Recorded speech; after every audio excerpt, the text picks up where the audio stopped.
जी अस्सलाम वालेकुम स्टूडेंट्स। आज हमारे पास जो फर्स्ट टॉपिक है जी उसका आगाज करने लगे हैं और जो हमारा पहला टॉपिक है उसका नाम है introduction to the financial management. Study hub में अगर आप इस चैप्टर को देखेंगे तो ये चैप्टर नंबर 1 आपको नजर आ रहा होगा। वहां पे मैंने कल आपसे थोड़ा सा डिस्कस भी किया था कि हमारा लेक्चर प्लान कैसा होगा। आसिम ने शेयर भी किया आपके साथ ग्रुप में, तो मैंने अपना सीक्वेंस भी बताया, साथ मैंने आपको स्टडी हब का भी सीक्वेंस बताया कि हमने वहां से कैसे चीजों को पढ़ना है। इस चैप्टर के अंदर कोई भी न्यूमेरिकल कैलकुलेशन नहीं आने वाली। इसके अंदर सिर्फ हमारे पास कॉन्सेप्ट है अबाउट के फाइनेंशियल मैनेजमेंट होती क्या है, फाइनेंशियल मैनेजमेंट करते हुए किन चीजों का हमने ख्याल करना है, ये हम सीखने लगे हैं इस चैप्टर के अंदर। सबसे पहली जो हम बात करते हैं कि फाइनेंशियल मैनेजमेंट को हम कैसे डिफाइन करते हैं। जो हमारा सब्जेक्ट का नाम है हम इसको सीख रहे हैं। फाइनेंशियल मैनेजमेंट का मतलब होता है, मैनेजमेंट का वर्ड क्या होता है? चीजों को मैनेज करना। क्या मतलब होता है बच्चों? चीजों को मैनेज करना, ऑर्गेनाइज करना, अपने टाइम पे चीजों को परफॉर्म करना। जैसे हम इवेंट मैनेजमेंट की बात करते हैं, मैनेजमेंट का वर्ड निकला है टू मैनेज समथिंग से। अब फाइनेंशियल का वर्ड कहां से निकला? फाइनेंस से। फाइनेंशियल क्या चीज होती है? जो चीज मॉनिटरीली होती है वो फाइनेंशियल होती है। जैसे प्रॉफिट है, फाइनेंशियल है, फाइनेंशियली मेजर कर सकते हैं, कंप्यूट कर सकते हैं। तो फाइनेंशियल मैनेजमेंट क्या है? Financial management is getting and using. दो चीजें हैं यहां पे। क्या करेंगे? सबसे पहले तो फाइनेंस को गेट करेंगे, एक्वायर करेंगे। पैसा चाहिए बिजनेस के लिए, आप चाहते हो कि मेरा बिजनेस एक्सपैंड करे, क्या करेंगे? सबसे पहले पैसा लेकर आएंगे, गेट करेंगे। उसके बाद पैसे का क्या करेंगे? इस्तेमाल करेंगे, यूज करेंगे। दो वर्ड्स हैं, getting and using. About what? किस चीज का? फाइनेंशियल रिसोर्सेज का। फाइनेंशियल रिसोर्स में क्या क्या रिसोर्सेज आ जाते हैं? जैसे कि आपको पैसा चाहिए, किन रिसोर्सेज से लेकर आएंगे, किन सोर्सेज से लेकर आएंगे? जैसे मैं शेयर कैपिटल इशू कर दूंगा, पैसा आ जाएगा बिजनेस में। ऑनरशिप दे के पैसा ले लूंगा। मैं जी बॉन्ड इशू कर दूंगा, पैसा आ जाएगा। मैं जी बैंक से लोन ले लूंगा, पैसा आ जाएगा, सोर्स आ जाएगा। अब ये जो फाइनेंशियल रिसोर्सेज हैं या फाइनेंशियल रिसोर्सेज जो अरेंज करने होते हैं वो हायर मैनेजमेंट ने करने होते हैं। ऑनर पैसा लेकर आते हैं, ऑनर इन्वेस्टमेंट लेकर आते हैं, या आप किसी से बोरो करके भी पैसे ला सकते हैं। तो लिहाजा फाइनेंशियल मैनेजमेंट में हम ये देखेंगे कि हमने फाइनेंशियल रिसोर्सेज को एक्वायर कैसे करना है, फाइनेंशियल रिसोर्सेज को कैसे गेट करेंगे, उसकी क्या कॉस्ट बियर करनी पड़ सकती है, और उस पैसे को हम कैसे बेहतरीन तरीके से इस्तेमाल में लाके फायदा उठाएंगे। तो यहां पे फाइनेंशियल रिसोर्सेज की बात हो रही है। जो पैसा है, जो रिसोर्सेज हैं, जैसे आपको पता है ऑर्गेनाइजेशन चलाने के लिए बहुत सारे रिसोर्सेज की जरूरत होती है। जैसे कि लेबर की रिसोर्स, लेबर एक रिसोर्स है। आपको बंदे चाहिए काम करने के लिए, रिसोर्स लेबर चाहिए। आपको मशीनरी चाहिए, वो भी एक रिसोर्स है। आपको मटेरियल चाहिए, वो भी रिसोर्स है। वो जितने भी रिसोर्सेज आपने एक्वायर करने हैं भाई, पैसा तो चाहिए कि नहीं चाहिए? उसके लिए आपने प्रोडक्शन करनी है, पैसा चाहिए कि नहीं चाहिए? रॉ मटेरियल खरीदना है, फाइनेंशियल रिसोर्स चाहिए। पैसा होगा तो सारे काम होंगे, पैसा नहीं है तो कैसे करेंगे काम? अब वो जो पैसा आपने इकट्ठा किया उसको कोशिश करेंगे कि बेहतरीन से बेहतरीन यूज में भी लेकर आए, उससे ज्यादा से ज्यादा फायदा भी उठाया जाए। उसके साथ साथ हम एक और चीज जो बड़ी इंपॉर्टेंट है वो है कि फाइनेंशियल रिसोर्सेज को वेल यूज किया जाए to meet our objectives.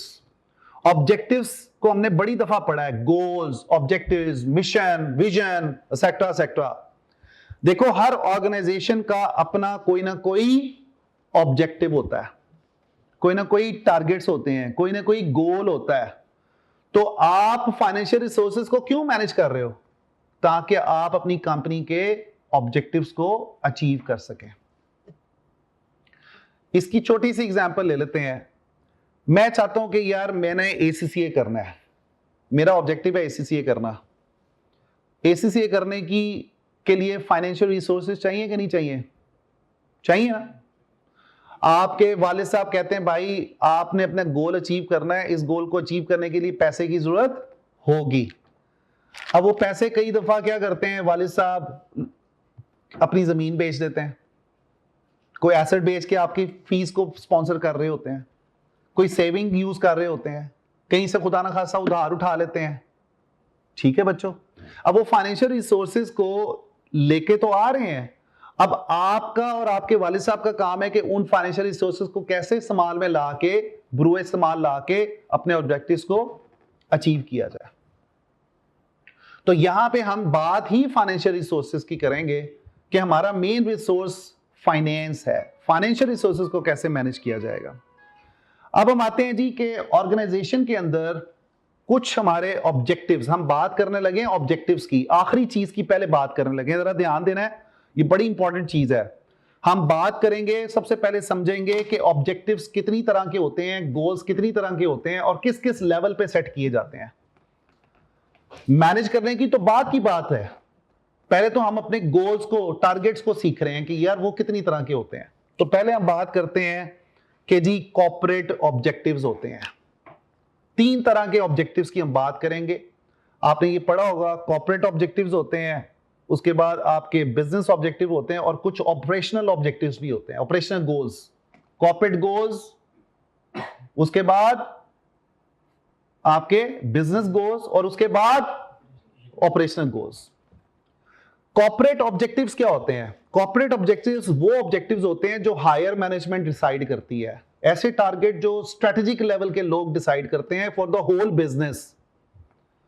In strategic objectives, इनको कॉर्पोरेट ऑब्जेक्टिव्स को स्ट्रेटेजिक ऑब्जेक्टिव्स भी बोलते हैं। क्या बोलते हैं? Strategic objective. ये लॉन्ग टर्म होते हैं, सीनियर मैनेजमेंट डिसाइड कर रही होती है, इसके अंदर क्या क्या चीजें आ जाती हैं। अब सीनियर मैनेजमेंट कहती है कि यार इन्वेस्टमेंट करेंगे तो इतना एटलीस्ट आरओआई होना चाहिए, रिटर्न ऑन इन्वेस्टमेंट। अगर हम इस जगह पे इन्वेस्ट करेंगे, अगर ये प्रोजेक्ट लगाएंगे तो इतना कम से कम आरओआई इस प्रोजेक्ट को, इस इन्वेस्टमेंट को कमाना चाहिए। ये कॉर्पोरेट ऑब्जेक्टिव है, हायर लेवल मैनेजमेंट डिसाइड कर रही है। दूसरे नंबर पे इतना मार्केट शेयर होना चाहिए। मार्केट शेयर का मतलब क्या होता है कि आपका शेयर मार्केट में कितना होगा। जिस कंपनी का ज्यादा मार्केट में शेयर होता है वो मार्केट लीडर कहलाते हैं। अब अगर हम पाकिस्तान में बात करें तो टोयोटा, होंडा, इन दोनों का, सुजुकी का, होंडाई का, किया का शेयर उठाया जाए तो आपको नजर आएगा कि टोयोटा का कहीं ना कहीं शेयर ज्यादा है, वो मार्केट लीडर के तौर पे नजर आएंगे आपको। समझ आ रही है बात? पेप्सी, कोक का मार्केट शेयर उठा के देख लें, आपको पता चल जाएगा मार्केट में कौन लीड कर रहा है। तो मार्केट शेयर से रिलेटेड जो ऑब्जेक्टिव होते हैं वो कॉर्पोरेट ऑब्जेक्टिव का हिस्सा होते हैं। सीनियर मैनेजमेंट डिसाइड कर रही होती है, ये देख रही होती है कि मार्केट शेयर को हम कितना और बढ़ाएं। तीसरे नंबर पे ग्रोथ, बिजनेस को एक्सपैंड करने से रिलेटेड ऑब्जेक्टिव्स, कि हम अपने बिजनेस को क्या ऑर्गेनिकली ग्रो करेंगे या इनऑर्गेनिकली ग्रो करेंगे, एक्सटर्नल ग्रोथ की तरफ लेकर। देखें ग्रोथ का मतलब क्या होता है, समझ लें। ग्रोथ 2 चीजों में आती है। एक होती है मार्केट की, आप अपनी जो बिजनेस का साइज है वो ग्रो कर रहे हैं, दैट इज अ ग्रोथ। आप अपनी प्रोडक्ट्स में और प्रोडक्ट्स ऐड करते जा रहे हैं, ग्रोथ हो रही है। आप अपने इंप्लॉइज में और नंबर ऑफ इंप्लॉइज ऐड करते जा रहे हैं, ग्रो कर रही है जी, ऑर्गेनाइजेशन ग्रो कर रही है। ग्रोथ को मेजर करने के लिए 3 पैरामीटर्स देखे जाते हैं। या ग्रोथ देखी जाती है नंबर ऑफ प्रोडक्ट्स के हवाले से, या नंबर ऑफ रेवेन्यूज के, मार्केट का रेवेन्यू कितना है जी, रेवेन्यू में कितनी ग्रोथ आ रही है, या हम ये देख रहे होते हैं नंबर ऑफ इंप्लॉइज कितने ऐड हो रहे हैं, या हमारी ऑर्गेनाइजेशन का साइज कितना बढ़ रहा है, वो ग्रोथ है। तो ग्रोथ का जो ऑब्जेक्टिव होता है या ग्रोथ से रिलेटेड जो ऑब्जेक्टिव होता है वो कौन डिसाइड करता है?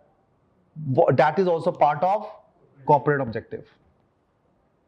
Most higher level objectives are called as corporate objectives. ऐसे ऑब्जेक्टिव जो डिसाइड किए जाते हैं जिसकी वजह से पूरी बिजनेस, पूरे ऑर्गेनाइजेशन इफेक्ट करती है, उसको बोलते हैं कॉर्पोरेट। चौथी चीज, कस्टमर सेटिस्फैक्शन इंप्रूव करनी है। हम चाहते हैं कि हमारे कस्टमर्स हमसे खुश रहें, कस्टमर सेटिस्फैक्शन इंक्रीज करनी है जी। टारगेट सेट करते हैं कि यार इतने % से कस्टमर सेटिस्फैक्शन लेकर आनी है, that is a part of corporate objective. उसके बाद क्वालिटी को इंप्रूव करना है, that is part of corporate objective. इसमें कुछ आपको ऑब्जेक्टिव्स फाइनेंशियल नजर आ रहे हैं और कुछ आपको नॉन फाइनेंशियल नजर आ रहे हैं। ज्यादातर ये नॉन फाइनेंशियल की तरफ बात कर रहे होते हैं हम लोग। आरओआई फाइनेंशियल है, रेवेन्यू ग्रोथ फाइनेंशियल है, कस्टमर सेटिस्फैक्शन नॉन फाइनेंशियल है, क्वालिटी इंप्रूवमेंट नॉन फाइनेंशियल है। Are you getting my point? ठीक है। इसी तरह आपका मार्केट शेयर, ये फाइनेंशियल भी है, ये नॉन फाइनेंशियल भी है। ये मेनली हम देख रहे होते हैं नॉन फाइनेंशियल की साइड पे कि यार हमने मार्केट शेयर अपना बढ़ाना है। उसके बाद कॉर्पोरेट ऑब्जेक्टिव के बाद हम आते हैं, बात करते हैं स्ट्रेटजीज की। स्ट्रेटजी क्या होती है कि हमने जो ऑब्जेक्टिव डिसाइड किए हैं उनको कैसे अचीव किया जाएगा। हम एक प्लान ऑफ एक्शन बनाते हैं कि यार अपने गोल्स को अचीव करने के लिए हमें क्या स्ट्रेटजी फॉलो करनी है। अब थोड़ा सा स्ट्रेटजी का ओवरव्यू ले लेते हैं। हमारे पास 3 तरह की स्ट्रेटजीज होती हैं जो कंपनी बनाती है। एक होती है corporate level strategy. Corporate strategy में कॉर्पोरेट ऑब्जेक्टिव्स के बारे में ये डिसाइड किया जाता है कि हम कैसे कैसे एक्शन से कैसे कैसे कॉर्पोरेट ऑब्जेक्टिव को अचीव करेंगे। ऐसी स्ट्रेटजी जो board of directors, CEO, CFO, higher management, strategic level के जो लोग हैं वो बना रहे होते हैं, और ऐसी स्ट्रेटजी जो पूरे बिजनेस को इफेक्ट करेगी। जैसे मेरी स्ट्रेटजी है कि यार मैंने अपने मार्केट शेयर को 5% से बढ़ाना है अगले 2 सालों में। मेरा ऑब्जेक्टिव ये है कि मैंने अपनी कॉर्पोरेट स्ट्रेटजी बनाई है कि I will improve my customer satisfaction because historically I was not able to achieve that objective. I want to improve the customer satisfaction. मैं चाहता हूं कि मैं अपना बिजनेस किसी और मार्केट में लॉन्च करूं। मैं चाहता हूं कि मैं इस कंपनी को अगले 2-3 सालों में एक्वायर कर लूं। ये किस चीज का हिस्सा है? ये कॉर्पोरेट स्ट्रेटजी का हिस्सा है। मैं चाहता हूं कि मैं अपनी प्रोडक्ट को न्यूयॉर्क में लॉन्च करूंगा अगले 5 सालों में। That is part of my corporate strategy. ये हायर लेवल स्ट्रेटजी होती है। दूसरे नंबर पे स्ट्रेटजी आ जाती है बिजनेस स्ट्रेटजी। बिजनेस स्ट्रेटजीज एक खास बिजनेस यूनिट्स के लिए बनाई जाती है। इसको कंपेटिटिव स्ट्रेटजी भी बोलते हैं। क्या बोलते हैं बच्चों? कंपेटिटिव स्ट्रेटजी, कि आपने कंपटीशन में कैसे जीतना है। आप अपनी प्रोडक्ट को लॉन्च कर रहे हैं, लोकल कंपटीशन ज्यादा है, कैसे उसमें अपने आप को सक्सेसफुल बनाएंगे। तो ऐसी स्ट्रेटजी जो एक खास बिजनेस यूनिट के लिए, एक खास डिवीजन के लिए बनाई जाती है ताकि वो बेहतर तरीके से कंपीट कर सकें, ज्यादा प्रॉफिट ला सकें, ऐसी स्ट्रेटजी को हम क्या बोलते हैं? Business strategy.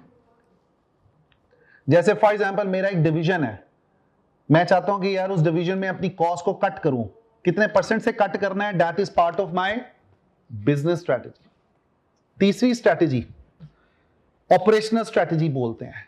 ऐसी स्ट्रेटजी जो खास फंक्शन के लिए बनाई जाती है, डिपार्टमेंट के लिए बनाई जाती है, ऑपरेशनल स्ट्रेटजी कहलाती है।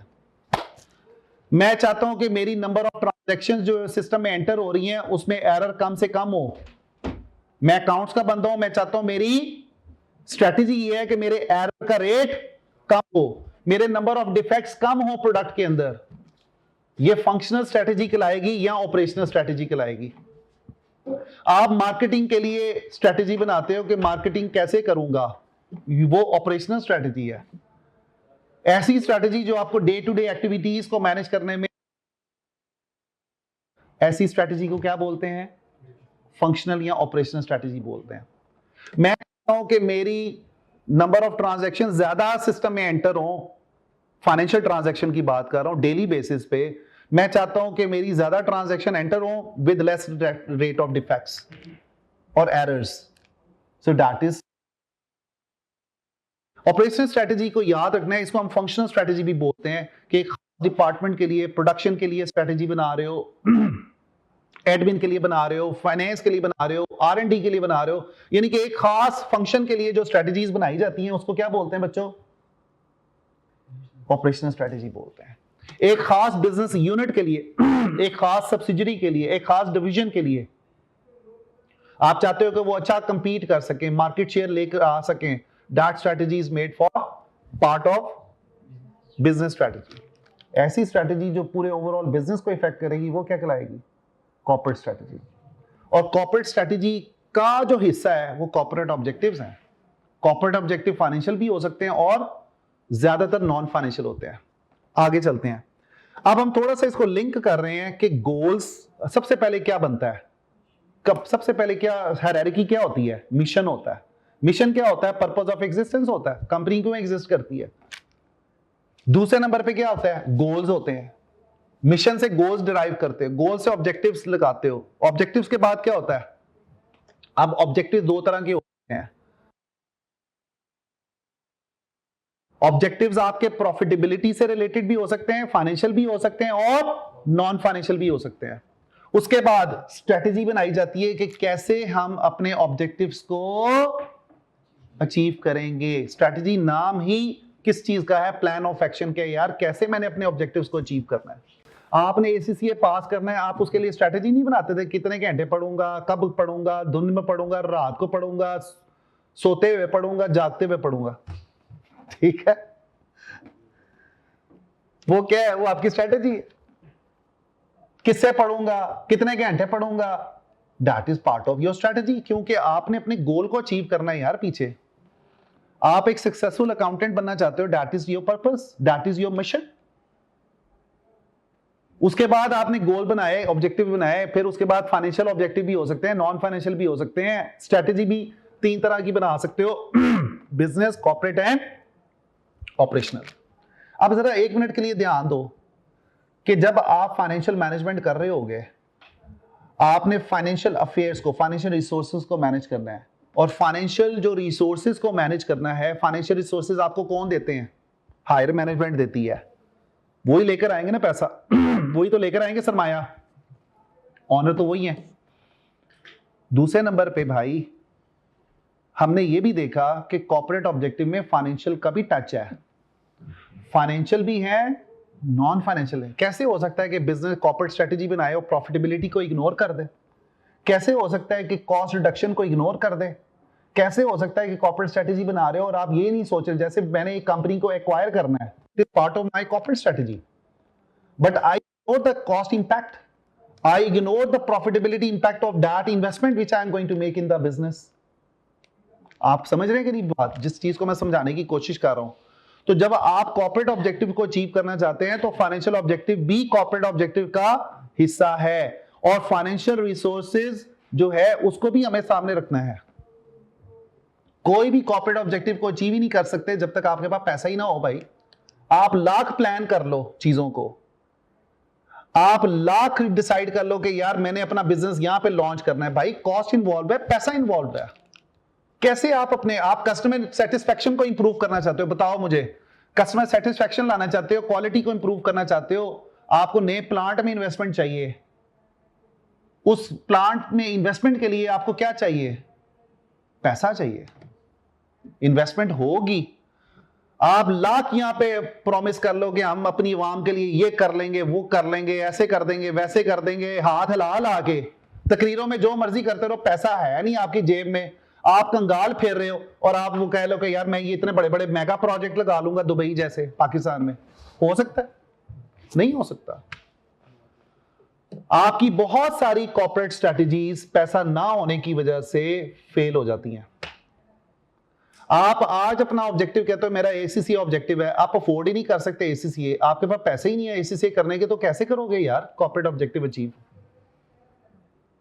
आप एक कंपनी को एक्वायर करना चाहते हो, आपके पास पैसा ही नहीं है, फाइनेंशियल रिसोर्सेज नहीं है, कैसे आप टेक ओवर कर सकते हो किसी और को, खरीदना पड़ेगा, पैसा लगता है। बात समझ आ रही है कि नहीं? छोटी सी एग्जांपल से समझाने की कोशिश की है कि भाई कॉर्पोरेट ऑब्जेक्टिव्स को, किसी भी तरह की स्ट्रेटजीज को अचीव करना है, भाई आपको पैसे की जरूरत है, रिसोर्सेज की जरूरत है, और रिसोर्सेज को आपको देखना पड़ेगा कहां से ले सकता हूं, कैसे उसको एक्वायर करूंगा, कैसे इस्तेमाल में लाऊंगा। आगे चलते हैं जी। फाइनेंशियल ऑब्जेक्टिव्स, फाइनेंशियल ऑब्जेक्टिव में हम बड़ी दफा बात करते हैं कि प्रॉफिट मैक्सिमाइजेशन होनी चाहिए। कंपनी का हर बिजनेस का गोल क्या होता है, प्रॉफिट मैक्सिमाइज करना। यहां पे हम इसको गलत साबित करेंगे, हर कंपनी का गोल प्रॉफिट मैक्सिमाइजेशन नहीं होता। हम ये कहते हैं कि जी कंपनी को काम करना चाहिए, फाइनेंशियल ऑब्जेक्टिव है प्रॉफिट बढ़ाओ, प्रॉफिट बढ़ाओ, प्रॉफिट बढ़ाओ, प्रॉफिट बढ़ाओ। Profit maximization is not the main objective of the business. Reason behind is why? क्या रीजन है जरा समझें इसको। हम समझेंगे from the point of view of the shareholders. पहला प्रॉब्लम ये है, इन्वेस्टर्स ये कहते हैं कि यार हमें फ्यूचर के प्रॉफिट्स बताओ, पास्ट के प्रॉफिट्स ना बताओ। आप फाइनेंशियल रिपोर्टिंग करते हो, प्रॉफिट एंड लॉस बनाते हो, बैलेंस शीट बनाते हो, तो आप हिस्टोरिकल डाटा को रिपोर्ट कर रहे होते हो। आप फ्यूचर के परफॉर्मेंस के बारे में नहीं बता रहे होते, फ्यूचर की प्रॉफिटेबिलिटी को नहीं बता रहे होते। इन्वेस्टर कहता है भाई मुझे 5 साल की प्रोजेक्टेड बताओ, जरा प्रोजेक्शंस क्या कर रहे हो तुम बताओ। वो प्रोजेक्शन वाला तो पार्ट ही नहीं है हमारा, हम तो हिस्टोरिकल डाटा को बता रहे होते हैं, उसको फिर वेरीफाई करवाते हैं ऑडिटर से, और ऑडिटर घुगी मारता है या स्टैंप लगाता है कि यार ठीक है ताड़े पास्ट डाटा एक्यूरेट है। समझ आ रही बात? इन्वेस्टर कहता है भाई मुझे फ्यूचर में बताओ, मुझे फ्यूचर में कितना रिटर्न ऑफर करोगे, फ्यूचर में कितना डिविडेंड ऑफर करोगे, फ्यूचर में कितना रिटर्न ऑफर करोगे, मुझे कितना फायदा दोगे, मुझे माजी का ना बताओ। इन्वेस्टर्स हमेशा फ्यूचर ओरिएंटेड होता है। सेकंड, इन्वेस्टर ये देखता है कि भाई मुझे रिटर्न कितना दोगे, मैं आपके बिजनेस में पैसा लगाता हूं, मुझे डिविडेंड कितना दोगे, कितना ग्रो करके दोगे, क्या सेम डिविडेंड दोगे हर साल, क्या ग्रो करके दोगे, क्या इन्फ्लेशन के साथ दोगे, क्या कैश में दोगे या सिर्फ किताबों में दोगे, डिविडेंड कितना मिलेगा मुझे, मेरी जेब में कितना रिटर्न आएगा। भाई मुझे किताबों में ना बताओगे इतना डिविडेंड अनाउंस कर दिया, अनाउंस नहीं, पेड, पेड की तरफ आओ। फॉलो करें भाई आप। तीसरी चीज investors care about financing plans, बड़ी इंपॉर्टेंट चीज है। आप अगर जब किसी कंपनी के शेयर होल्डर बनते हैं, किसी कंपनी में इन्वेस्ट करते हैं, क्या आप ये नहीं देखते कि कंपनी में ऑलरेडी ऑब्लिगेशंस कितनी पड़ी हुई हैं, कितनी लायबिलिटीज खड़ी हुई हैं। जो कारोबार ज्यादा कर्जे में डूबा होता है ना, तो शेयर होल्डर्स वहां पे जरा हेजिटेंट होते हैं, वो कहते हैं यार ज्यादा कंपनी तो डेट पे बेस कर रही है, कल को अगर इस कंपनी ने डेट ना पे किया ये तो लिक्विडेट हो जाएगी, ये तो खत्म शुद्ध हो जाएगी। तो लिहाजा फाइनेंसिंग प्लान्स क्या हैं आपके, आप फ्यूचर में क्या सोच रहे हो कि कहां कहां से पैसा इकट्ठा करोगे, क्या रिस्क तो नहीं ले रहे, कंपनी रिस्क तो नहीं ले रही। देखो जितना डेट ज्यादा होता है उतना ही डिस्ट्रीब्यूटेबल प्रॉफिट कम हो रहा होता है, डिविडेंड कम अनाउंस हो रहे होते हैं कंपनी में, क्योंकि ज्यादा पैसा आप किस फॉर्म में दे रहे हो, इंटरेस्ट की फॉर्म में दे रहे होते हो। तो फ्यूचर के प्लान्स क्या है। फिर इन्वेस्टर्स को एक और बड़ा मसला होता है, वो है रिस्क का, कि यार उनका पैसा कहीं डूब तो नहीं जाएगा, कंपनी कैसे उनके पैसे को प्रोटेक्ट करेगी, कैसे उस रिस्क को मिटिगेट करेगी, कल को कंपनी डिफॉल्ट होगी तो मेरा तो पैसा डूब गया यार, वो तो मिलना ही नहीं है वापस। तो लिहाजा आपके रिस्क मैनेजमेंट की क्या अप्रोच है, क्या स्ट्रेटजी है, क्या सोच रहे हो कि यार आप अपने रिस्क को कैसे हेज करोगे, मिटिगेट करोगे। तो इन्वेस्टर्स जो होते हैं ना, इन्वेस्टर्स वो देख रहे होते हैं कि फ्यूचर में क्या प्रॉफिट होगा, वो देख रहे होते हैं डिविडेंड कितना मिलेगा, वो देख रहे होते हैं फाइनेंसिंग के कंपनी के एग्जिस्टिंग प्लान्स क्या हैं, कितना वो रिलाय कर रहे हैं अपने पैसे पे और कितना रिलाय कर रहे हैं बोरोड पैसे पे, क्या कंपनी रिस्क मैनेजमेंट के लिए कोई स्ट्रेटजी बनाई हुई है कि नहीं बनाई हुई, उनका पैसा डूब जाएगा या बच जाएगा। तो लिहाजा जो शेयर होल्डर्स होते हैं, इन्वेस्टर्स होते हैं, उनको ये इंफॉर्मेशन चाहिए होती है, और अनफॉर्चुनेटली ये इंफॉर्मेशन आपको रिपोर्टिंग में नहीं मिलती। आप कभी अपनी रिस्क मैनेजमेंट के बारे में बताते हो फाइनेंशियल रिपोर्टिंग करते हुए, आप कभी अपनी फाइनेंसिंग प्लान्स के बारे में बताते हो, क्या आप कभी अपने डिविडेंड की पॉलिसीज के बारे में बताते हो, क्या आप कभी अपने फ्यूचर के प्रॉफिटेबिलिटी के बारे में बताते हो, नहीं बताते। आप तो हिस्टोरिकल डेटा दे रहे होते हो, और शेयर होल्डर्स इस चीज को बड़े अच्छे तरीके से समझते हैं कि यार पास्ट वाला जो डाटा है ना वो हमारे लिए ठीक है। शेयर होल्डर्स ये कहते हैं ठीक है भाई आपने प्रॉफिट कमाया था, भाई डिविडेंड कितना दिया था ये बताओ, कब कब दिया था, कितना दिया था, ग्रो करके दिया था, नहीं दिया था। अब हम आते हैं अगली बात पे। वो कहता है for a profit making company a better objective is to maximisation of the share holders wealth. अब यहां पे हम प्रॉफिट मैक्सिमाइजेशन के ऑब्जेक्टिव को किसमें ट्रांसफॉर्म कर रहे हैं, share holders wealth maximisation. Share holder wealth maximisation क्या होती है, ये वर्ड बड़ा कॉमनली इस्तेमाल हो रहा होता है, share holder wealth maximisation. Share holder wealth maximisation का मतलब ये है कि भाई आपने अपने शेयर होल्डर्स के लिए क्या वैल्यू ऐड की है, शेयर होल्डर्स के पॉइंट ऑफ व्यू से आपने उनके लिए क्या वैल्यू एडिशन किया है। शेयर होल्डर्स दो चीजों को देख रहे होते हैं, दो इंपॉर्टेंट चीजों को। वैसे तो हमने 4-5 चीजें देखी हैं पिछली वाली स्लाइड में, दो इंपॉर्टेंट चीजें हैं। पहली चीज ये है कि भाई मुझे डिविडेंड कितना मिलेगा। अगर मैं पेप्सी कंपनी में इन्वेस्ट करता हूं तो मुझे डिविडेंड कितना मिलेगा, रिटर्न कितना मिलेगा। हर इन्वेस्टर की ये सोच होती है कि डिविडेंड कितना मिलेगा। पेप्सी में क्यों लोग आंखें बंद करके पैसा लगा देते हैं? रीजन बिहाइंड इसके यार उनको रिटर्न अच्छा ऑफर होता है। दूसरे नंबर पे जो बड़ी इंपॉर्टेंट है वो है गेन कितना होगा। कल को मेरी वर्थ कितनी बढ़ेगी। आज शेयर मैं 100 रुपए का खरीदता हूं, कल को यही शेयर 110 रुपए का बिक रहा होगा मार्केट में। जो नए स्टार्टअप्स आते हैं ना, नए स्टार्टअप्स, आप उसमें इन्वेस्टमेंट किया करें। नया कारोबार आया, अभी लिस्ट हुआ है स्टॉक मार्केट पे, आप 50 रुपए का एक शेयर है फॉर एग्जांपल। ये स्ट्रेटजी होती है इन्वेस्टमेंट की। आप प्रोमिसिंग कंपनी के शेयर्स को उठाते हैं जो लो कॉस्ट पे जिसको ऑफर किया जाता है मार्केट में, इसलिए कि कल को वही 50 रुपए का शेयर ये भी हो सकता है कि अगले दिन 200 रुपए पे ट्रेड हो जाए अगर वो अच्छी कंपनी आ गई मार्केट में। समझ आ रही बात कि नहीं? तो लिहाजा शेयर होल्डर्स दो चीजें देखते हैं, एक तो रिटर्न कितना ऑफर कर रहे हैं आप, दूसरे नंबर पे गेन कितना होगा। गेन का मतलब क्या है कि मार्केट प्राइस कल को कितनी ऊपर जाएगी, शेयर प्राइस कितनी ऊपर जाएगी। आज 10 रुपए का खरीदा है, कल को 100 रुपए का हो सकता है कि नहीं हो सकता। गेन है कि नहीं है? तो वो जो गेन है प्लस रिटर्न है, ये दो चीजों को सामने रखेंगे। जब आप ये बढ़ाएंगे, इसके साथ साथ आपने उनकी इन्वेस्टमेंट को भी इंटैक्ट रखना है कि इन्वेस्टमेंट डूबे भी ना, तो तब शेयर होल्डर्स की वेल्थ क्या हो रही है, मैक्सिमाइज हो रही है। शेयर होल्डर की वेल्थ मैक्सिमाइजेशन तब होगी जब प्रॉफिट मैक्सिमाइजेशन भी होगी। आपने शेयर होल्डर्स को ज्यादा डिविडेंड देना है तो भाई प्रॉफिट भी तो चाहिए कि नहीं चाहिए। प्रॉफिट कमाओगे तो रिटर्न दोगे ना। तो लिहाजा हम ये कहते हैं कि शेयर होल्डर्स वेल्थ मैक्सिमाइजेशन का जो ऑब्जेक्टिव है, इसमें प्रॉफिट मैक्सिमाइजेशन भी शामिल है। प्रॉफिट मैक्सिमाइजेशन होगी तो शेयर होल्डर की वेल्थ भी मैक्सिमाइजेशन होगी। अब शेयर की प्राइस ऊपर कैसे जाती है, डिविडेंड कैसे ज्यादा दिया जाता है, डिविडेंड की पॉलिसी कौन बना रहा है, कैसे बना रहा है, ये सारा काम फाइनेंस के अंदर हम सीखेंगे इंशाल्लाह ताला। चलो आगे, यहां तक कोई सवाल आप लोगों का? तो मैंने आपको शुरू किया था, थोड़ा सा लिंक क्रिएट कर लें।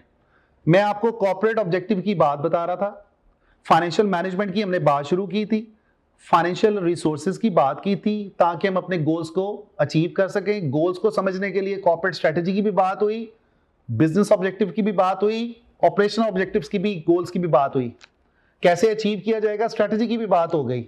उसके बाद हम आगे थे किसके ऊपर कि मेन गोल क्या है बिजनेस का, मेन ऑब्जेक्टिव क्या है। प्रॉफिट मैक्सिमाइजेशन नहीं है, शेयर होल्डर्स की वेल्थ मैक्सिमाइजेशन है।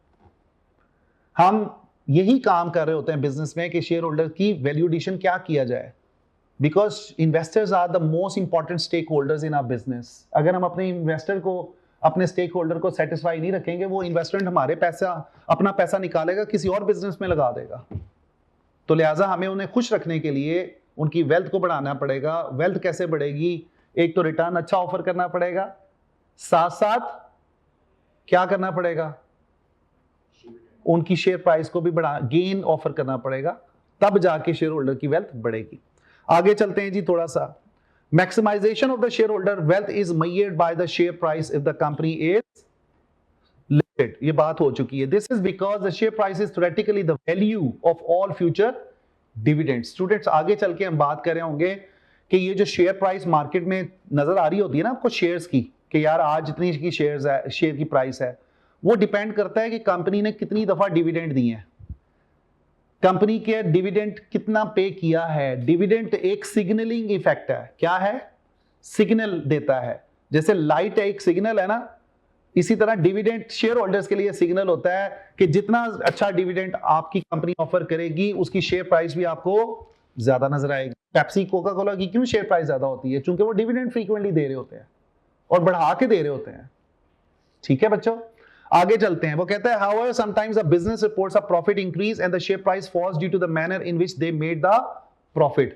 अब रिवर्स चल रहा होता है, प्रॉफिट, कंपनी तो प्रॉफिट में जा रही है लेकिन शेयर होल्डर्स को डिविडेंड हम ऑफर नहीं कर रहे। उसके बाद this suggest that the profit is not sufficient as a business objective. Share price could also rise and fall due to the potential investment decisions. अब बड़ा इंपॉर्टेंट है कि हमने आगे जाके सीखना है कि इन्वेस्टमेंट डिसीजंस कैसे लिए जाते हैं।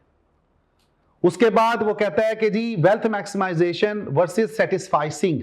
अब यहां पे एक बड़ी इंपॉर्टेंट बात है जो हम करने जा रहे हैं। हम ये कह रहे हैं कि शेयर होल्डर्स की वेल्थ को बढ़ाना है। मैक्सिमाइजेशन और सेटिस्फाइसिंग, सेटिस्फाइस का मतलब क्या होता है? सिर्फ सेटिस्फाई करना। आप उसी इंसान को कई दफा क्या करते हो? सेटिस्फाई कर रहे होते हैं कि वो आपसे लड़े ना।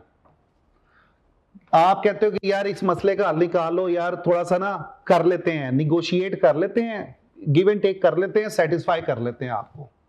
हम यहां पे शेयर होल्डर्स की सेटिस्फैक्शन की बात नहीं कर रहे, हम मैक्सिमाइजेशन की बात करें, वेल्थ मैक्सिमाइजेशन की। हम ये नहीं कह रहे कि अच्छा, सेटिस्फाइसिंग को एक और तरीके से समझ लें। सेटिस्फाइसिंग ये होता है कि हम इंटरनल पैरामीटर्स को फुलफिल कर रहे होते हैं कि यार हमने ये कर लिया, ये अचीव कर लिया, ये बता रहे होते हैं कि हमने ये काम कर लिए हैं।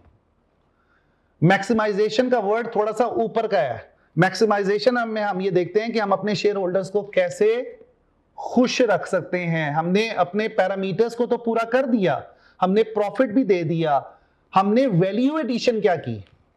जब आप किसी इंसान के लिए वैल्यू एडिशन करते हैं, अब आपने उसके लिए मैक्सिमाइजेशन कर दी, आपने उसके लिए बेनिफिट ज्यादा कोशिश की कि दे दूं।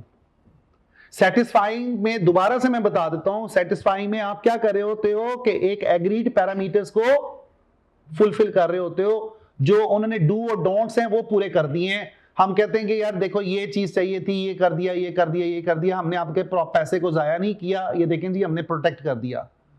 वो क्या है? वो सेटिस्फाइसिंग है। ऑडिटर्स आते हैं कंपनी में, वो क्या कर रहे होते हैं? वो शेयर होल्डर्स को सेटिस्फाई तो कर रहे होते हैं कि यार ये जो फाइनेंशियल स्टेटमेंट बनाई है ये ठीक है, ट्रू एंड फेयर व्यू दे रही है। सेटिस्फाई कर रहे होते हैं ना वो कौन सा बता रहे होते हैं कि यार शेयर होल्डर्स की वेल्थ को हम कैसे बढ़ा सकते हैं? ऑडिटर बताएगा कभी?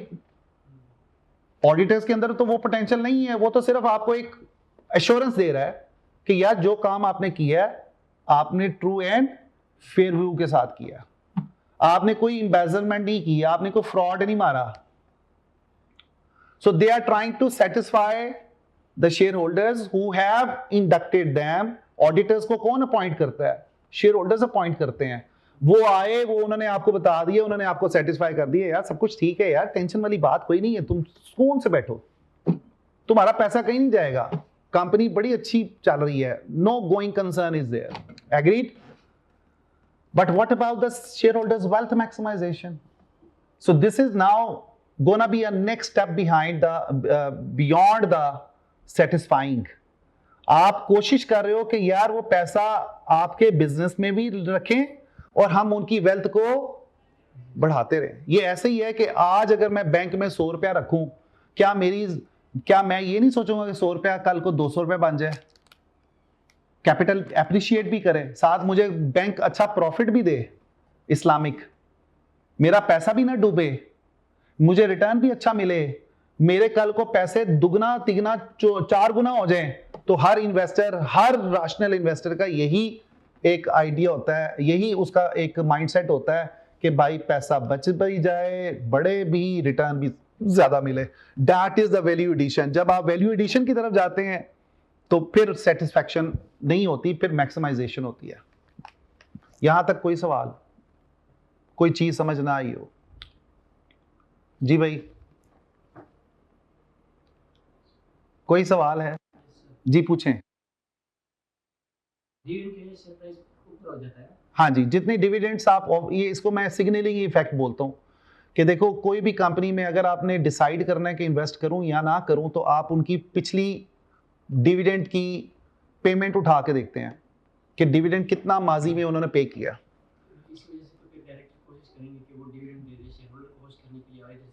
हाँ जी हाँ जी हाँ जी हाँ जी हाँ जी हाँ जी। अब कई दफा जब आप डिविडेंड दे रहे होते हैं तो उसका मकसद सेटिस्फाई करना भी होता है। आपने पॉइंट बड़ा अच्छा रेज किया है, जरा एडवांस लेवल का पॉइंट रेज कर लिया है कि हमने एक तरफ शेयर होल्डर्स को सेटिस्फाई भी करना है, फाइन आपको डिविडेंड मिलेंगे, साथ साथ हमने उनको ये भी खुश करना है कि यार आपकी इन्वेस्टमेंट कल को बढ़ती जाएगी, कैपिटल एप्रिसिएशन भी होगा, रिस्क भी नहीं होगा। ठीक है बच्चों? हाँ जी हाँ जी हाँ जी हाँ जी हाँ जी। अब ये आगे चल के हम डिविडेंड पॉलिसी में बात करेंगे इसकी डिटेल में, अभी तो मैं सिर्फ आपको ओवरव्यू दे रहा हूं। ठीक है, तो हमारा हम ये कहते हैं कि वैल्यू एडिशन क्या किया, मैक्सिमाइजेशन क्या की, वेल्थ को कितना बढ़ाया, that is basically one is of the return offered and the second one is the gain. ठीक है, आगे चलते हैं जी।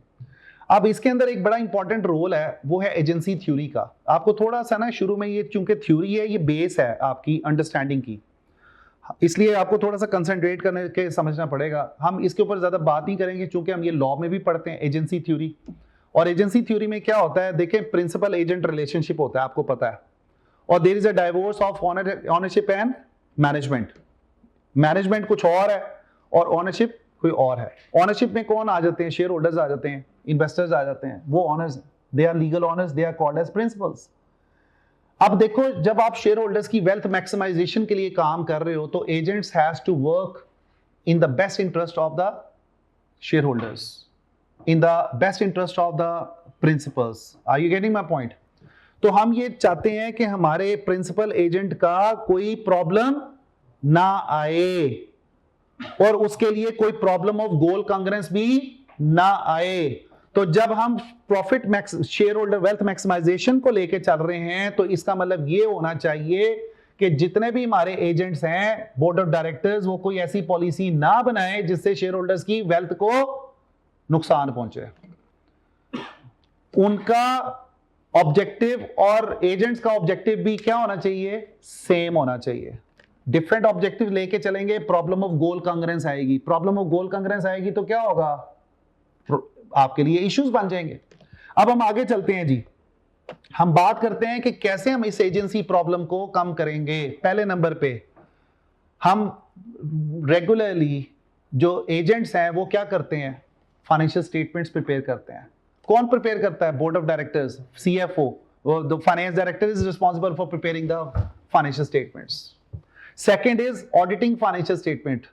Third one is company law को अवॉइड करें तो आपको एजेंसी प्रॉब्लम नहीं आएगा। ये पेपर में एक दो दफा उसने पूछ लिया है आपसे एजेंसी प्रॉब्लम के बारे में, ये 2-3 दफा पूछा हुआ पास पेपर में।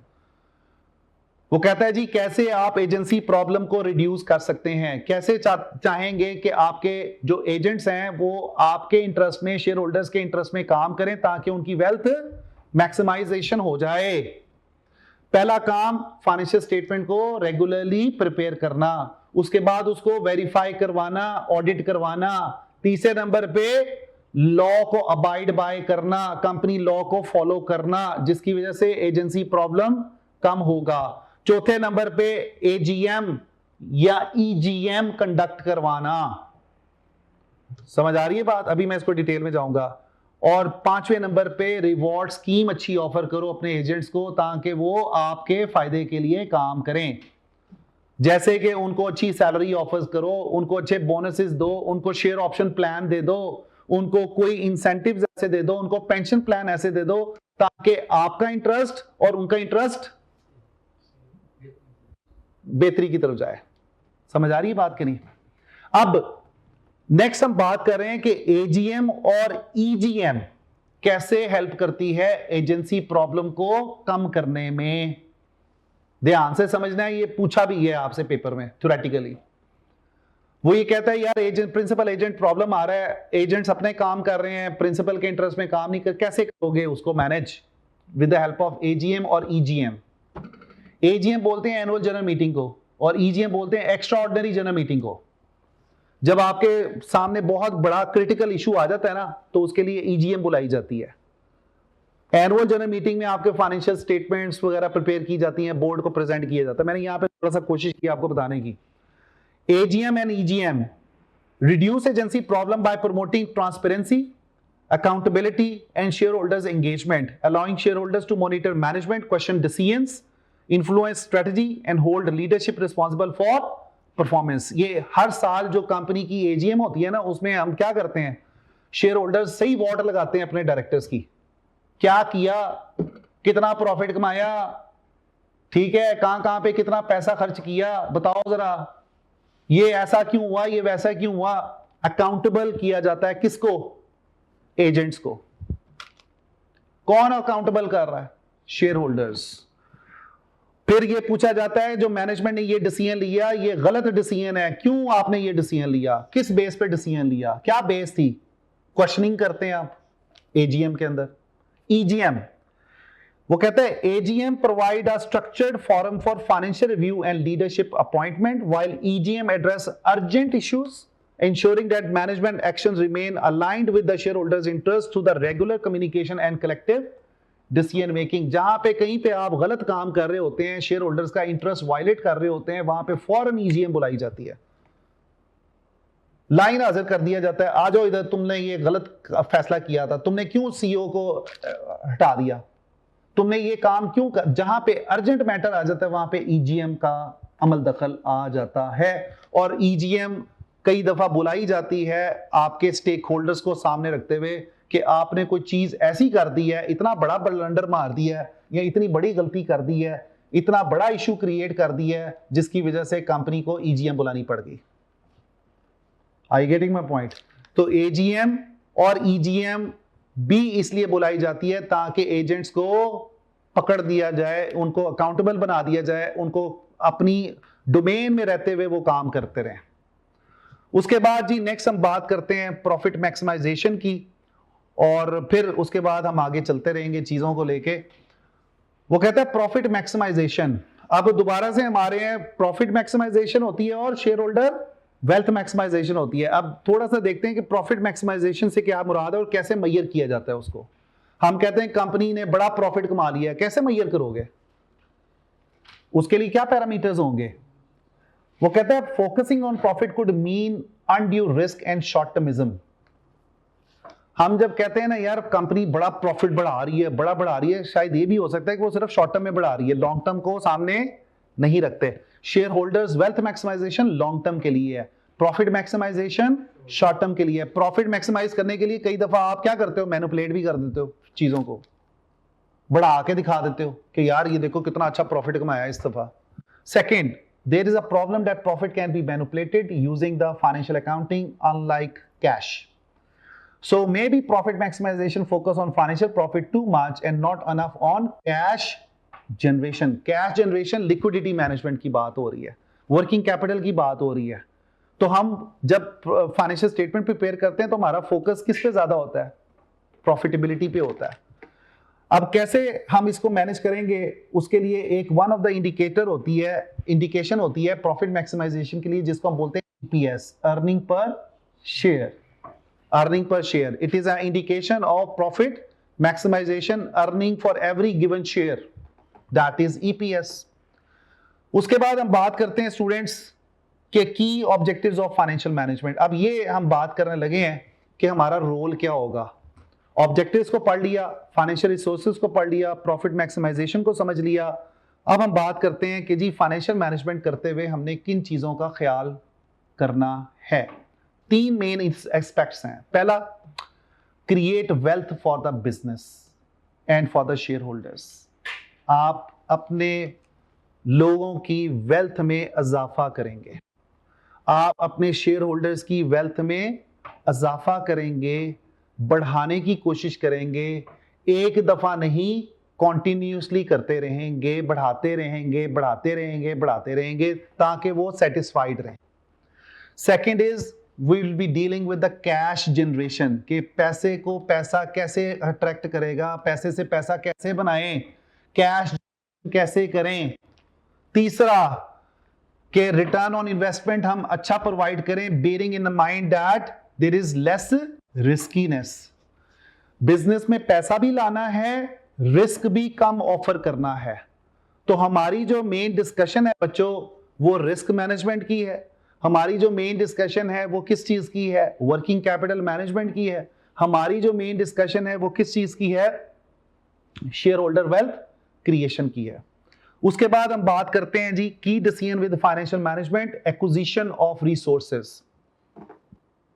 एक्विजिशन ऑफ रिसोर्सेज से क्या मुराद है? मैंने आपको शुरू में डेफिनेशन बताई थी, गेटिंग एंड यूजिंग। अब एक्विजिशन से क्या मुराद है? देखो किसी भी बिजनेस को चलाने के लिए आपको पैसे की जरूरत है, आपको वो पैसा एक्वायर करना पड़ेगा, वो रिसोर्सेज एक्वायर करने पड़ेंगे। तो एक्विजिशन ऑफ रिसोर्सेज इसलिए भी जरूरी है कि कल को कंपनी ने कोई फाइनेंशियल डिसीजंस लेने हैं। जैसे मैंने एक कंपनी में इन्वेस्टमेंट करनी है, मुझे पैसा चाहिए। आपने घर बनाना होता है तो आपको पैसों की जरूरत नहीं होती, होती है। उसके लिए आप क्या करते हो, फाइनेंशियल रिसोर्सेज को एक्वायर करते हो। उसके बाद दूसरा काम हम क्या सीखेंगे, deployment. Deployment of financial resources. पहले पैसा इकट्ठा किया, फाइनेंसिंग डिसीजंस लिए कि कहां से हम पैसा इकट्ठा करेंगे, कितनी अमाउंट में करेंगे, कितनी देर के लिए करेंगे। पहले आपने एक्वायर किया, उसके बाद क्या करना है, डिप्लॉय करना है। डिप्लॉय कर देते हुए हम उस पैसे को कहां पे इस्तेमाल में लाएंगे। मैंने बताया नहीं था, यूजिंग, ये यूजिंग का वर्ड है, गेटिंग एंड यूजिंग। यूजिंग में यहां पे देखेंगे कि क्या उस पैसे को हम यूज करेंगे आगे फर्दर इन्वेस्टमेंट करने के लिए। इसको इन्वेस्टमेंट डिसीजंस बोलते हैं। इन्वेस्टमेंट अप्रेजल इन्वेस्टमेंट डिसीजन है, that is about deployment of resources. कहां पे हम अपना पैसा इस्तेमाल करेंगे, किस किस प्रोजेक्ट में पैसा लगाएंगे, किस किस एवेन्यूज में, किस किस वेंचर में पैसा लगाएंगे, that is about deployment, using. Second important decision is about dividend decision. Dividend decision भी क्या होता है, बिजनेस ने पैसा तो ले लिया, बिजनेस ने पैसे से पैसा बना भी लिया, तो हम कितना रिटर्न ऑफर करेंगे, क्या कैश रिटर्न ऑफर करेंगे अपने शेयर होल्डर्स को, that is a deployment of resources. And the last important area which is written here, important factors considered to take above decision is organization objectives. जब भी आपने कोई भी फैसला करना है तो आपने अपने सामने किस चीज को रखना है कि मेरा मेन ऑब्जेक्टिव क्या है, what is my corporate objective, wealth maximisation. उसके बाद we have to study the environment, कि किस इन्वायरमेंट में हम फैसला साजी कर रहे हैं। उसके बाद हमने ये देखना है कि रिस्क क्या है। तो ये हमारी सारी डिस्कशन बच्चों इस चीज के ऊपर बेस करेगी, जिसको हम यहाँ पे अब कंक्लूड करने लगे हैं। और यही हमारा एक सिलेबस का हिस्सा है जो हमने इंशाल्लाह पढ़ना है, सारा सीखना है। ये फाइनेंशियल मैनेजमेंट के अंदर हम ये चीजें सीखेंगे। सबसे पहले एक्विजिशन हो रही है। ये देखो, पैसा बिजनेस में फाइनेंस कहां से आता है, डेट से आता है या इक्विटी से आता है। इक्विटी आपका अपना पैसा है, सरमाया, कैपिटल, ठीक है। ओनरशिप दे के जो पैसा ले रहे हो वो क्या है, इक्विटी है। बोरोड मनी को क्या बोल रहे हैं, डेट बोल रहे हैं। ये दो मेन सोर्सेज ऑफ फाइनेंस हैं। बैंक लोन डेट है, डिबेंचर्स डेट है, लोन नोट्स डेट है, बॉन्ड्स डेट है। बोरोड मनी या अपना पैसा, दोनों की तरफ से आया पैसा, फाइनेंस आ गया। फाइनेंस को आगे कहां पे डालेंगे, कंपनी में डालेंगे। कंपनी क्या करेगी, कंपनी उस पैसे को आगे इस्तेमाल कहां पे लेकर आ रही होगी, अपनी लिक्विडिटी को बेहतर करने के लिए, वर्किंग कैपिटल मैनेजमेंट। ये हमारा एक अलग से सेक्शन है, कल बताया था आपको। Working capital management, day to day अपने फाइनेंशियल रिसोर्सेज को कैसे मैनेज करेंगे, डे टू डे कैश की लिक्विडिटी की पोजीशन को कैसे इंप्रूव करेंगे, उस पैसे को आगे हम आगे कहां पे इन्वेस्टमेंट कर रहे होंगे, इसको बोलते हैं इन्वेस्टमेंट डिसीजंस। इन्वेस्टमेंट डिसीजन के लिए हमारे पास सेक्शन कौन सा है, इन्वेस्टमेंट अप्रेजल, वहां पे हम ये सीखेंगे। उसके बाद डिविडेंड डिसीजंस। अब हो क्या रहा है, मनी इन हुआ और मनी आउट कहां पे हो रहा है, यहां पे यूज ऑफ पैसा हो रहा है, गेटिंग, यूजिंग। समझ आ रही है बात कि नहीं। इन्वेस्टमेंट डिसीजंस में investment appraisal, working capital management decisions, risk management, इसके लिए पैसा चाहिए होता है भाई। उसके बाद आपके पास डिविडेंड डिसीजंस, ये डिविडेंड डिसीजंस, बिजनेस वैल्यूएशंस, ये सारे का सारा काम, ये हमारा पूरा सिलेबस का ओवरव्यू है कि हमने इन्वेस्टमेंट डिसीजंस को भी समझना है, हमने डिविडेंड डिसीजंस को भी समझना है, हमने बिजनेस वैल्यूएशन को भी समझना है, हमने आगे इन्वेस्टमेंट डिसीजंस को भी समझना है, और उसके बाद हमने वर्किंग कैपिटल मैनेजमेंट को भी समझना है। ये सारा हमारा सिलेबस इसी के इर्द गिर्द घूम रहा होगा। लेकिन जो भी काम कर रहे होंगे सामने किसको रखेंगे, बताओ, सामने किसको रखेंगे, अपने ऑब्जेक्टिव को सामने रखेंगे, वेल्थ मैक्सिमाइजेशन को। अब जरा एक मिनट के लिए वापस आ जाओ, अपनी जो डेफिनेशन पढ़ी थी वो कौन सी थी, फाइनेंशियल मैनेजमेंट क्या होती है। ये यूजिंग एंड गेटिंग को ही समझाने की कोशिश कर रहा था सारी की सारी बात। पहले नंबर पे वो कहता है financial management is getting and using financial resources well to achieve the objectives. Share holder wealth maximisation, अब मुझे ये बता दो जल्दी से, कॉर्पोरेट ऑब्जेक्टिव का, कॉर्पोरेट स्ट्रेटजी का हिस्सा है, कॉर्पोरेट ऑब्जेक्टिव का हिस्सा है, फंक्शनल का हिस्सा है, या बिजनेस का हिस्सा है? कॉर्पोरेट स्ट्रेटजी का हिस्सा है। जब हम शेयर होल्डर वेल्थ मैक्सिमाइजेशन की बात करेंगे तो हम कॉर्पोरेट ऑब्जेक्टिव, हमारे सामने शेयर होल्डर वेल्थ की, देखो कोई भी डिसीजन लेना, डिविडेंड डिसीजन लेना, क्या देखूंगा मैं कि इसकी वजह से कौन सा ऐसा फैसला मैं कर रहा हूं जिसकी वजह से मेरे शेयर होल्डर्स की वेल्थ ऐड हो रही है या डिस्ट्रॉय हो रही है। मैं इन्वेस्टमेंट डिसीजन लेने जा रहा हूं, क्या उस इन्वेस्टमेंट डिसीजन की वजह से मेरा वेल्थ मैक्सिमाइजेशन इफेक्ट कर रही है या नहीं कर रही? क्या मैं वर्किंग कैपिटल मैनेजमेंट कर रहा हूं, उसकी वजह से मेरे शेयर होल्डर की वेल्थ के ऊपर क्या इंपैक्ट आ रहा है? तो मैंने जो भी काम करना है, मैंने जो भी डिसीजंस लेने हैं, जिस भी एरिया से रिलेट कर रहे हैं, जहां पे भी मैं अपने पैसे को इस्तेमाल करूंगा, मैं अपने पैसे को गलत इस्तेमाल नहीं करूंगा, मैं अपने शेयर होल्डर को सामने रखते हुए ही इस्तेमाल करूंगा। तो ये जो शेयर होल्डर वेल्थ मैक्सिमाइजेशन है ना, ये सिर्फ शेयर होल्डर्स के लिए है, बाकी स्टेक होल्डर्स के लिए वेल्थ मैक्सिमाइजेशन का ऑब्जेक्टिव हम यूज नहीं कर सकते। कस्टमर के लिए वेल्थ मैक्सिमाइजेशन का वर्ड तो नहीं यूज करेंगे ना हम। एनजीओ के लिए तो हम, जो आपने पढ़े ये स्टेक होल्डर्स कितनी तरह के होते हैं, इंटरनल होते हैं, एक्सटर्नल होते हैं, कनेक्टेड होते हैं, याद है कि नहीं? आप अपने मैनेजमेंट के लिए तो नहीं stake share holder wealth maximisation करोगे। तो यहां पे देखो, कोई भी कारोबार है तो इन्वेस्टर हमारे लिए मोस्ट इंपॉर्टेंट पर्सनैलिटी है, हमारे लिए मोस्ट इंपॉर्टेंट स्टेक होल्डर है, की प्लेयर है भाई। इसलिए तो हम शेयर होल्डर को की प्लेयर में डालते हैं अगर मेजर इन्वेस्टर हो आपके बिजनेस के अंदर। ये कैसे हो सकता है कि आप डिविडेंड पॉलिसी बनाओ और आपने अपने शेयर होल्डर को समझा ही नहीं कि यार शेयर होल्डर क्या चाहता है हमसे। आपने पॉलिसी बना दी, इसलिए बच्चे क्या गलती करते हैं पेपर में, क्या करते हैं गलती, यही तो गलती करते हैं कि आप एक डिविडेंड पॉलिसी के बारे में वो आपसे पूछ रहे हैं, आप एक ऐसी चीज लिख लेते हो जिससे शेयर होल्डर का ऑब्जेक्टिव ही नहीं मीट होता, तो वो आपको इन्वेस्टर कहता है, वो जो एग्जामिनर वो कहता है यार एनु तो स्ट्रेटेजी नहीं बनानी आती, ये कैसे बिजनेस को फाइनेंस को मैनेज करेगा, इसने तो कॉर्पोरेट ऑब्जेक्टिव को पढ़ा ही कोई नहीं। आपको सीआर के क्वेश्चन के अंदर शुरू में वो आपको कंपनी के ऑब्जेक्टिव्स के बारे में बता रहा होता है, वो कंपनी के कॉर्पोरेट ऑब्जेक्टिव्स की पूरी लिस्ट बता रहा होता है, और आप उसके लिए कोई ऐसा फैसला अनाउंस कर देते हो जिसकी वजह से उसके शेयर होल्डर जो है वो भाग जाएंगे, तो आपका एग्जामिनर आपको 0 नंबर देगा। ठीक है बच्चों, तो ये इंपॉर्टेंस है जिसको हमने समझना है, और कंपनी अपने क्वेश्चन के अंदर ढूंढना है कि कंपनी के कॉर्पोरेट ऑब्जेक्टिव्स क्या हैं। अगर वो कॉर्पोरेट ऑब्जेक्टिव को आरओआई के थ्रू देख रहा है तो आपको स्ट्रेटेजी भी आरओआई के लिए बनानी पड़ेगी। आपने, अगर आपका कॉर्पोरेट ऑब्जेक्टिव ये है कि वेल्थ मैक्सिमाइजेशन करनी है तो आपको स्ट्रेटेजी भी उसके मुताबिक बनानी पड़ेगी। समझ आ गई बात? आज के लिए इतना ही काफ़ी है। थोड़ा सा हमने समझा कि फाइनेंशियल मैनेजमेंट की डोमेन क्या होगी, तो हमने इन एरियाज के साथ डील करना है इंशाल्लाह। और once it is done, it is theory, ये है कि हम ये नहीं कह सकते कि इसमें से बहुत बड़े बड़े क्वेश्चन आएंगे इस चैप्टर में से।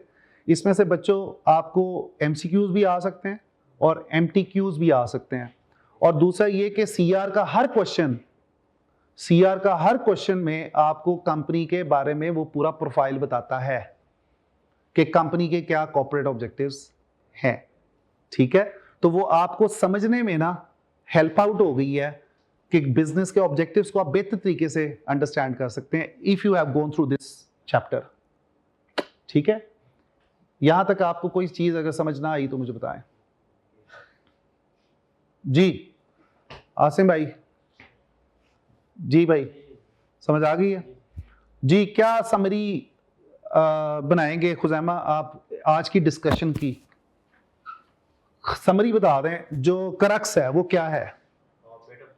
मैं एंड पे ना आपसे ये जरूर पूछूंगा कि भाई जो हमने पढ़ा था उसको जरा समराइज करके बता दो, क्या समझ आई जी?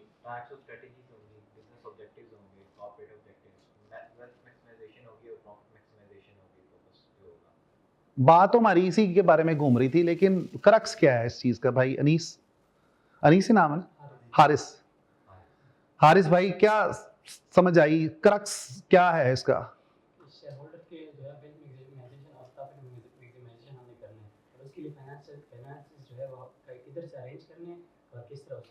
डिप्लॉय करना है।